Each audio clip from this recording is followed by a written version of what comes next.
It started as a simple home renovation, a woman knocking down a wall to expand her living room. But behind that wall was a door that led to nowhere, a door that shouldn't exist. And when she stepped inside, she realized she had made a terrible mistake. At first, it seemed like a lucky find, a hidden door buried behind an old wall. The house was over 80 years old, so maybe it was just part of an old floor plan, a forgotten storage space. But when she opened it, there was no room at all, just an endless, silent void. It wasn't darkness, it wasn't light, it was something in between, like looking into a place that had never been touched by time. The air inside was thick and heavy, but there was no sound, not even the creak of the door hinges. And then came the whispers. At first, they were soft, like wind brushing through dead leaves. But as she leaned closer, she realized they were speaking her name. Something inside that room knew who she was. She should have closed the door right then and there, but curiosity is a dangerous thing. And as she took her first step inside, she unknowingly sealed her fate.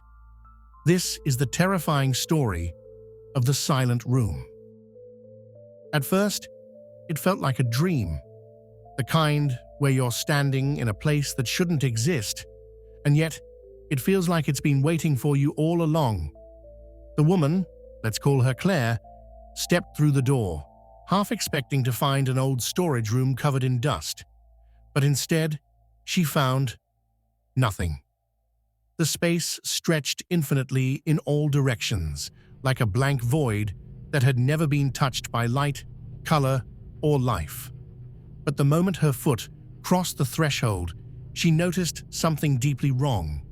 The silence. Not just quiet, absolute silence. The kind that makes your ears ring. No echo from her footsteps, no hum of electricity, not even the sound of her own breathing. It was as if the room itself had swallowed all sound. She turned back toward the door, relieved to see her living room still there. But then, the whispers started again. Only this time, they weren't behind her. They were coming from inside the room. Claire spun around, heart pounding.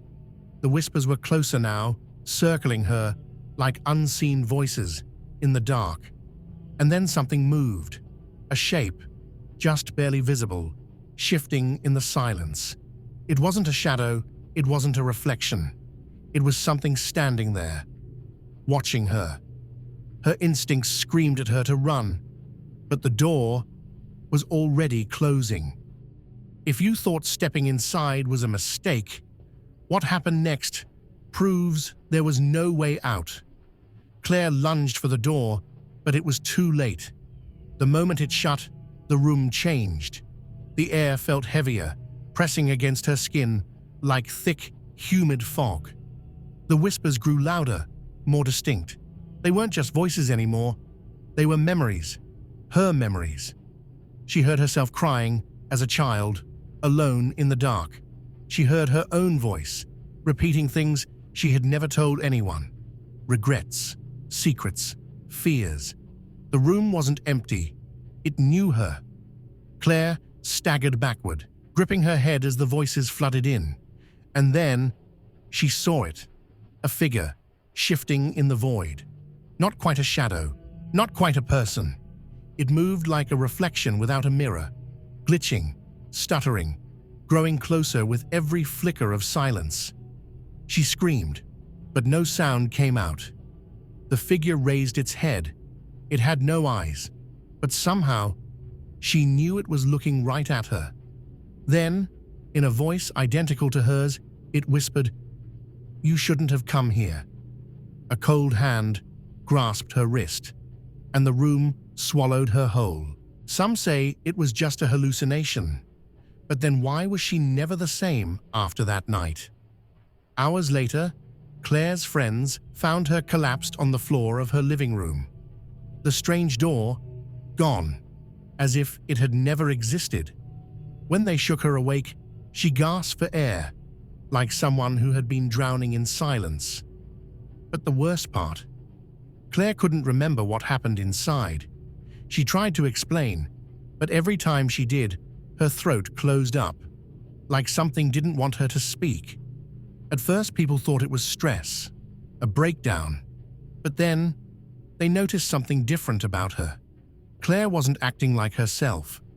Her voice sounded off, like a slightly distorted recording of her own words. She avoided mirrors. She never spoke above a whisper. And sometimes, in the dead of night, her roommate swore she heard two voices coming from Claire's room when she was completely alone. Had Claire really escaped that place, or had something else come back instead? Then, weeks later, Claire woke up in the middle of the night and saw something horrifying. The door was back, and this time, it was already open. Even after all this time, the door refuses to stay closed. Claire refused to go near it. She sat frozen in her bed, watching that dark, impossible space, waiting for her. She tried to tell herself it was a nightmare, but then the whispers started again. They slithered out from the room, crawling across her walls, filling her head with memories that weren't hers, things she'd never seen, places she'd never been, voices she'd never heard, and then footsteps, slow, measured, coming closer. Something was stepping out of the room. Claire snapped out of her paralysis, bolted from the bed, and slammed the door shut. This time she didn't hesitate. She grabbed a hammer and nailed it shut. Then she moved a bookshelf in front of it. Anything to keep it buried. Days turned to weeks. Claire avoided that part of the house, never spoke of it.